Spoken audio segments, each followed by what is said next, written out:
In 1942, a researcher at the University of Illinois documented a compound extracted from a common garden root that eliminated Staphylococcus aureus, the same bacteria that kills over 20,000 Americans every year, in under 48 hours. Not from a synthetic drug, not from a laboratory chemical, from a plant your great-grandmother probably grew by her back fence.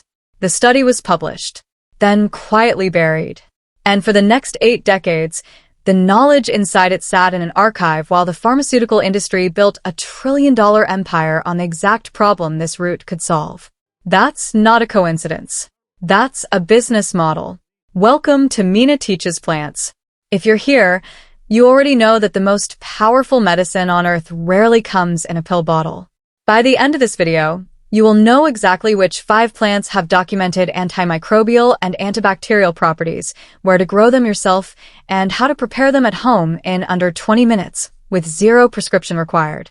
Once you have these growing in your garden, you will never look at your backyard the same way again. No more dependence on a pharmacy. No more $200 urgent care bills for something a plant can handle. These are perennials that come back forever, multiply on their own, and give you a living medicine cabinet that costs almost nothing to maintain for the rest of your life. Now, before we get into the list, I have to warn you about 2 specific entries. Number 3 is a plant that most people are literally mowing over and pulling out of their yards every single week, and it contains one of the most well-studied wound-healing compounds in botanical science. And number 5, that's the one they worked hardest to make you forget. Stay with me. You will not want to miss number 5. Number 1. Garlic. Garlic is not a flavoring. It is a pharmacy in a bulb, and the moment you truly understand that, you will never plan enough of it. The compound that does the heavy lifting is called allicin, and it is released the second you crush or chop a raw clove. Allicin has been shown in study after study to inhibit the growth of some of the most stubborn bacteria known to medicine, including the very same Staphylococcus aureus strains that the 1942 Illinois research was circling around. The ancient Egyptians used garlic as medicine over 3,500 years ago. It was found in the tomb of Tutankhamun. Roman soldiers carried it on long campaigns specifically for wound resistance and endurance, and for very good reason. It worked then. It works now. For you, this means you can grow 400 square feet of garlic on a modest budget, harvest 15 to 50 pounds per season depending on your variety, and have a living medicine cabinet that stores in your pantry for months. Garlic thrives in hardiness zones 3 through 9. You plant it in fall and leave it alone until summer, and every single clove you put in the ground multiplies into a full bulb.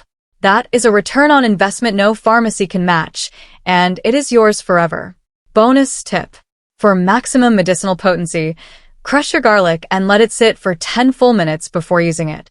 That waiting period is what fully activates the allicin. Most people skip this step entirely and lose up to 80% of the medicinal benefit without ever knowing it. Number 2. Oregano. Most people think oregano is a pizza herb. Smart gardeners know it is one of the most powerful antimicrobial plants in the entire botanical world, and one of the most underplanted. The essential oils in oregano, particularly carvacrol and thymol, have been studied extensively for their ability to destroy bacterial cell membranes from the outside in. Greek and Roman physicians used oregano to treat wounds and intestinal infections for centuries, and it was a staple of household medicine long before the word antibiotic existed. The variety you want is Oreganum vulgar, specifically the Mediterranean strains, which carry dramatically higher potency than the mild, pale oregano sitting in your grocery store spice jar right now. You plant oregano once, and it comes back forever. It spreads, it fills gaps, it self-seeds freely in zones 5 through 10. You will harvest armloads of it every summer, dry it in bundles, and have enough to last the entire year for both cooking and serious medicinal use. One established bed of oregano is a gift that never stops giving. Bonus tip. The smaller and more stressed the leaf, the more potent the oil inside it. Do not overwater or overfeed your oregano. Let it struggle a little in poor, well-drained soil, and it will reward you with leaves so fragrant and so concentrated they will stop you in your tracks every time you brush past them. Number 3. Plantain. And here it is. The one I told you about. The one you have probably been mowing over or pulling up by the fistful every single week thinking it was nothing. Plantain, not the banana, but Platago major, the flat-leafed, ribbed wheat that grows in every lawn, every driveway crack, and every garden path across North America, is one of the most well-documented wound-healing plants in all of botanical science. It contains a compound called aucuben, along with allantoin, which actively promotes cell regeneration and suppresses bacterial growth at the site of infection. Native American healers called it white man's footprint because it followed European settlers everywhere they went, and those healers immediately recognized and adopted it as powerful medicine. For you, this means the cure is already there. Right now. Growing in your yard. You do not need to buy it, order it, or wait for it to arrive. What you need to do is simply stop destroying it. Chew a fresh leaf into a poultice and press it onto an insect sting, a minor wound, or an infected cut. The cooling, drawing effect is nearly immediate, and it pulls out inflammation in a way that will genuinely surprise you the first time you experience it. Bonus tip. Make a plantain-infused oil by packing a mason jar with dried plantain leaves, covering them completely with olive oil, and letting it infuse for 4 to 6 weeks in a cool, dark place. Strain it, bottle it, and you have a shelf-stable topical antibiotic oil that costs you almost nothing and stays potent for over a year. And wait. What's coming up in the next 2 plants will completely change how you think about what a medicine garden actually looks like. Number 4. Thyme. Thyme is the plant that most conventional gardeners stick in a little clay pot on the kitchen windowsill and mostly ignore. Self-sufficient gardeners plant it by the square yard, and they never run out of reasons to be grateful they did. Thyme contains thymol, the same core compound found in oregano, but thyme has one quality that makes it uniquely irreplaceable in a home medicine system. Its antimicrobial compounds survive partial cooking. That means the soup you make with fresh thyme is not just warm and delicious. It is actively protective. Thyme has been used in European folk medicine for respiratory infections, bronchitis, and chest congestion for at least 2,000 years. Benedictine monks brewed it as a lung tonic throughout the Middle Ages, and it was listed in official European pharmacopoeias as a legitimate respiratory medicine well into the 20th century before being quietly phased out in favor of patentable alternatives. Thyme grows in zones 4 through 9. It is nearly drought-proof once established. It spreads slowly into a dense, fragrant ground-covering mat, and you can harvest it aggressively year after year without harming the plant at all. One established patch will produce more thyme than most households can use forever. Quick pause. If this is already shifting how you see your garden, go ahead and subscribe right now. I release content like this every single day, and the next video in this series will take everything you're learning here even further. Bonus tip. Plant thyme at the base of your fruit trees and along the edges of your vegetable beds. It actively repels cabbage worms and aphids. It draws in pollinators, and the whole garden becomes a closed-loop system where every plant protects the ones around it. Number 5. Echinacea. All right, here it is. The one I promised you from the very beginning. The one that connects directly back to everything I told you about at the start of this video. Echinacea, the purple coneflower, was one of the most widely used medicinal plants across North America for centuries before European settlers arrived.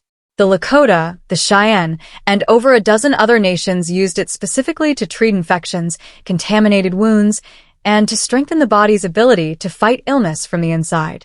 Then, when pharmaceutical companies began commercializing synthetic antibiotic drugs through the 1940s and 1950s, Echinacea and dozens of plants like it were methodically sidelined. Not because science stopped being real, because you cannot patent a flower. You cannot build a $1 trillion recurring revenue model on something anyone can grow in their own backyard and divide and share with their neighbors for free. Nurseries will never tell you this, because a plant you propagate forever means you stop coming back to buy replacements. That is the business model this video started with, and Echinacea sits right at the heart of it. Here is what makes it extraordinary for you. Echinacea is a perennial that grows in zones 3 through 9, returns reliably every single year, and actually becomes more productive and more medicinally potent as it ages. The root, the leaves, and the flower petals each have distinct and well-documented uses. The root tincture in particular has been studied for immune modulation, meaning it does not just fight an active infection. It trains your body's response system to react faster and more effectively to bacterial and viral threats before they take hold. This is what the old-school homesteaders knew that modern gardeners have completely forgotten, and what a certain 1942 university study was beginning to confirm before the conversation was shut down. Plant it once. Divide it every 3 years. Share the divisions with your neighbors. Within 5 years, you will have more Echinacea than you can ever use, growing in every corner of your property for free forever. If you are serious about true self-sufficiency, this one is non-negotiable. Bonus tip. For the strongest tincture, harvest the roots in the fall of the plant's 3rd year, when the medicinal compounds are at absolute peak concentration. Chop them fine, cover with 100 proof vodka in a clean mason jar, and let it steep for 6 full weeks. Strain it, bottle it, and it will keep its potency for 5 years or more sitting on your shelf. Step back for a moment and look at what you now have. These 5 plants are not a list. They are a complete system. Garlic building antimicrobial power underground and in your pantry. Oregano and thyme spread across your beds, protecting neighboring plants and sitting in your medicine cabinet as dense, fragrant dried bundles all winter long. Plantain is already growing wild in every crack and corner of your property, waiting to be used. And Echinacea standing tall at the edge of your garden, coming back stronger and more potent every single year, dividing itself into abundance. When you combine these, you have a closed loop, a living apothecary that costs almost nothing to maintain and gives back more than you put in every single season forever. These are not just plants. They are investments in freedom. They are a legacy. They are the kind of knowledge that was nearly buried once, and that you are now choosing to carry forward. Start with just 3 of these. Pick the ones that match your climate. Plant them this season. Come back here in 6 months. I promise your garden will never look the same. Which of these 5 plants are you starting with? Drop it in the comments right now. I read every single one, and I genuinely want to know where you are on your self-sufficiency journey. If you want the next video in the series, where I cover the 7 perennial food plants that also work as natural pesticides and soil healers, make sure you subscribe and hit the bell so you don't miss it the moment it drops. You are not just a gardener. You are building something that no supply chain disruption, no pharmacy shortage, and no buried research study can ever take away from you.